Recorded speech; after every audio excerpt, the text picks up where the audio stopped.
Okay. Hi, everybody. My name is Natalie Wadlington. I'm an artist here in Texas, and today I am interviewing Zoe Toscano, artist and painter in Modesto, California. Hi, Zoe. Hello. Hi. Cool. So I have 5 questions for you today that we're going to talk through and just, yeah, have a good conversation. Cool. Okay. Great. So first, I wanted to talk about the pandemic and find out how you're doing, both personally and also professionally and artistically, how this has affected you both like emotionally, but then also just like work related, both positive and maybe and negative and positive effects of this. Yeah. I guess like negatively, it has been difficult to go through with certain procedures. I'm in the middle of getting a studio right now, and so it's slowed down the process as far as turning in paperwork and whatnot. Certain materials have been limited as far as getting a hold of. In my particular area, um, I have only a few art stores, and so like curbside auctions is work, and sometimes that works, but also like sometimes I need to just be able to walk into a store and like I need to buy probably a couple $100 worth of colors, and picking all those out online is difficult. So it's just playing the patience game though. I just have to wait. There's a couple little things I can order. Um, but it's nice. There's more of an online presence with artists, which is really cool. So I would say that's a positive, is there's a lot more people reaching out to each other on an online platform. Mm-hmm. Totally. Yeah, the strengths and weaknesses of online and the internet are really coming to the fore right now. Yeah, if you're shopping, you can't peruse, you have to already know what you're getting. Yeah. And it's cool because people, I think for a while, people were inside their houses for so long that it has been promoting sales, because people are like, I want something nice to be on my wall. So I've had people reach out to me and buy some artwork because they're tired of staring at a blank wall, which is cool. Nice. Congratulations. Thank you. So yeah, speaking of your work, I've known you as an artist and as a friend for many years now. And I've followed your work as you've grown and changed and continued to create. And one thing that's really struck me, I think as I left California, I think I was able to kind of maybe contextualize a really unique feature of your work that I think really shines through, is everything I see of your work now really reminds me of Modesto, the Central Valley, and California in general. I think just has such a particular color palette, quality of life, quality of light, subject matter, just a very specific Central Valley kind of aesthetic and conversations around the work. What do you think inspires you to create? What are you interested in when you're making a work? Where do you start from, and what gets you excited about a new project? I'm very I mean, of course, as a painter, I'm really into visuals. So a lot of small moments in time, as far as visually, really excite me. And it could be just like as simple as just seeing a certain moment, and I'm like, you kind of get hit with that feeling of like, whoa, I need to paint that. So I try to capture those feelings in photo shoots that I do later on, or even as simply as seeing other things that people have posted and being inspired by that and letting that inspire me. But also just from being from California is really great, because especially in this area, there's a particular light that is really, really beautiful. And then also just kind of being around the artificial nature of an ag town is kind of really interesting. And so I like communicating all of that in my work. Mm-hmm. Yeah, could you talk more about what you said about artificial ag town. When you said that, what came to mind is like green trees and green lawns and what is naturally a desert, or Hmm. like the development of urban spaces in what used to be agricultural centers. Hmm. Yeah, could you expand on what you meant by that? Yeah. It's just there's a really interesting paradox about that. You get the feeling of being in nature, but at the same time, it's man-made. And there that creates like a really interesting feel in the entirety of the town, even in areas where you would think an orchard or that mentality or farming mentality wouldn't be expected. But just that idea of cultivating those things for the sake of feeding your family or making money, I think is very true in this town, in this area. And that is exemplified by the highway running through Modesto, that is marred by semi trucks every single day. So there's this weird production line that begins with the very essence of nature and growing things. Um, and it's almost comical, and it's has aspects of almost being what is the thought that I'm trying to think of here? It's just an interesting paradox that I like to kind of communicate in my artwork, as far as the ambiance or the essence that I create in my work of, you see something, but there's also a lot more going on in those moments as well. Hmm. Yeah, I think that that's a tension I see in a lot of your work is like there seems to be a real like attention and enjoyment of color and pattern and things that are really like aesthetic and beautiful, but then there's always this sort of twist where a thing kind of becomes a little bit dark, or there's a lot of turns towards um I think death a lot of times comes up in your work. There's a lot of skulls, um smoking, these kinds of like more things that are perhaps like under the surface of an otherwise sort of like idyllic and beautiful painting of a woman with flowers. Yeah, yeah, Hmm. definitely. Yeah. So yeah, what are some of the things that are keeping you inspired and connected at this time where we're all kind of shut down and isolated, and it can kind of feel like we're all alone, which can be a hard place to work from. So what's keeping you feeling like you're connected with people right now? Definitely social media platforms. I mean, for sure, um, people reaching out to me online, on Facebook, on Instagram, whether it's people who want to buy my work or people that just have something nice to say. Um, I really like the artwork that people are putting out there in this moment. It's been really nice to connect to that, to see other people put that out there. It's been nice to receive those comments, and then also try to create that conversation with other people on the internet as well, for sure. But yeah. Nice. Hmm.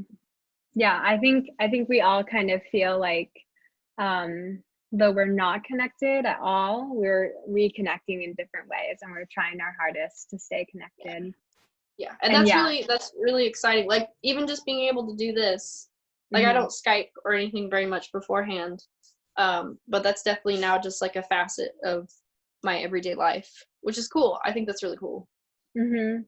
Yeah, it's so funny. Like before this pandemic, I hardly ever talked to people that were long distance, besides my husband, who was long distance. But now, since this, I've actually like talked so much more to people who I don't live by. It's like a way that you can connect with someone in your own town and then like across the country Yeah. equally. Cool. So, to give some other artists and folks that are watching this interview some inspiration, Hmm. what are some cool things that you are listening to in the studio right now to get you inspired? Either podcasts or music or anything that gets Um, you going. I love the last podcast on the left. I'm super into true crime. I've been rewatching SVU. Love just having that on the background. Love Benson and Stabler, 100%. And I love My Favorite Murder. And I've been listening to the top 100 rap albums. And so lately I've been listening to a lot of Outkast and Mos Def. And I just listened to Things Fall Apart by The Roots, which is a really, really beautiful album. And Igor by Tyler, the Creator. And I'm excited. My next genre, I'll be moving on to jazz. And so that'll be a really fun one. But I don't know, it's been really like some really rich hip hop, which has been super fun. It definitely gives me a new light on the genre, and I like that I'm learning a lot about music and music history. Mm-hmm. Oh yeah, and especially I think the history of hip hop gives a lot of perspective into the history of Black Americans and the struggles that they go through, which is really important, I think, to be paying attention to right now with everything going on in the country. Definitely. Great. So one last question. I want to know what you're working on now, or what you're excited to start working on, what your next project is. I have 2 pieces that I'm currently working on now. One is just a little study. It's just a little 12 by 12 inch study, just to keep everything loose and fast so I can just work on it immediately. I'll be working on another large figurative painting, but the process of that begins with a paint pour. So I tried, my first attempt at paint pouring was a complete failure. So I'm waiting on certain materials to get here so I can do a paint pour correctly. And so I'll have my base, and then I'll be putting my figure on top of that. And I'm doing a little bit of experimenting with some different oil painting techniques as well. And then I haven't decided if I'm going to use some old stretchers, some large stretchers I have, and probably reuse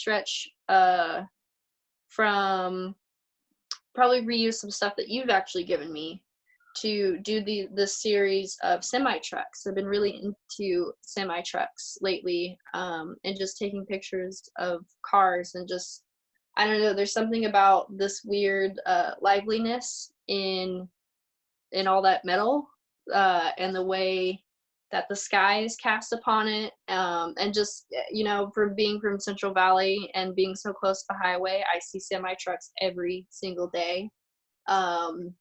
And it used to really annoy me, and I used to think they were really ugly and loud. And I don't know, as of lately, the last couple of months, I've been like, they're strangely really beautiful to me, and I really want to kind of capture that in a very in continuing in a very like California way. I'm getting a lot of inspiration from Wayne Thiebaud in the way that I'm going to be incorporating a lot of those colors with that.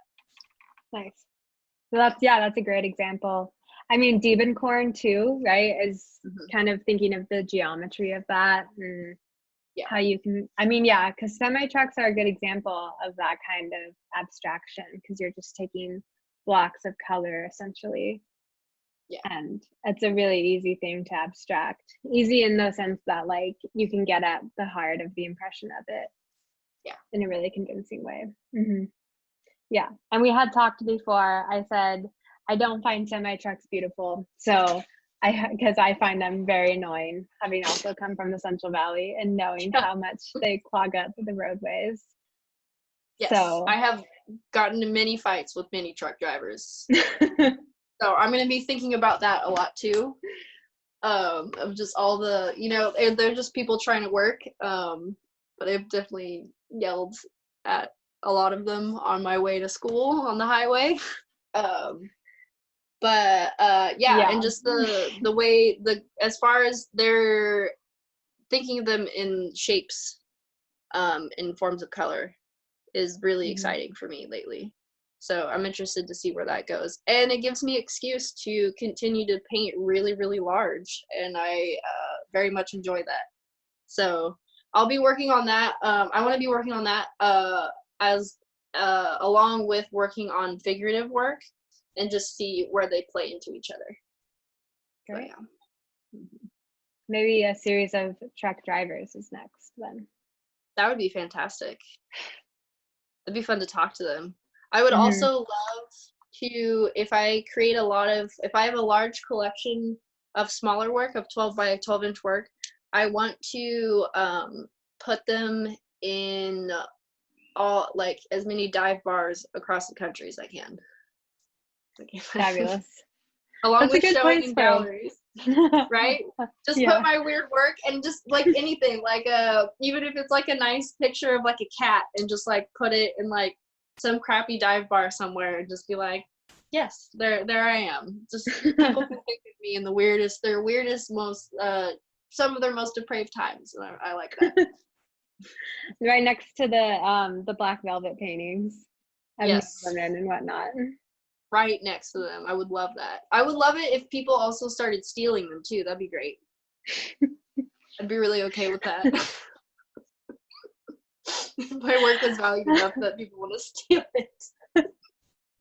That'd be cool with me. Has there been any instances of that in the Valley that you're aware of? Anyone stealing off art from restaurant walls? The only time anything like that happened for me was during the gallery. We would just put out artwork, and it would be like stuff I've had for years. I mean, drawings and sketches I've had for years, and I was just like, to me they mean nothing. They take up space. If someone walks by them and just wants them, they can take them. Our landlord was not happy about it. We had to stop doing it after a while.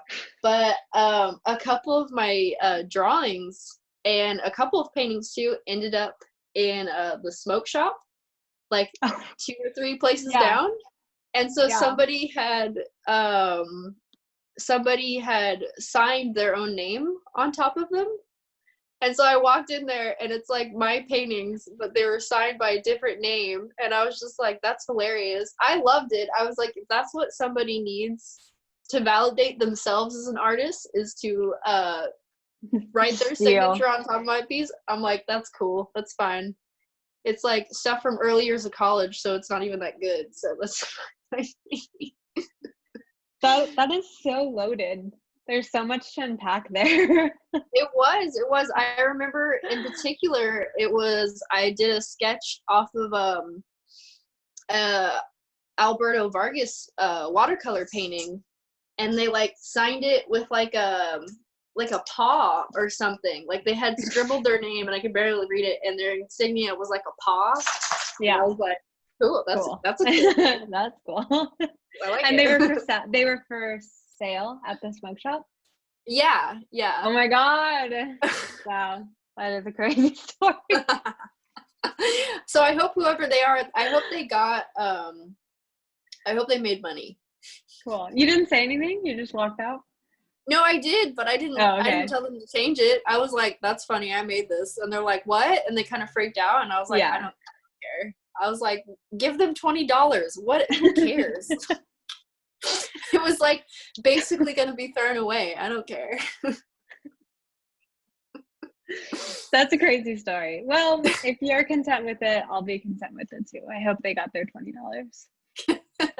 Me too. Okay. Well, this has been super fun, Zoe. Thank you for chatting. Of course.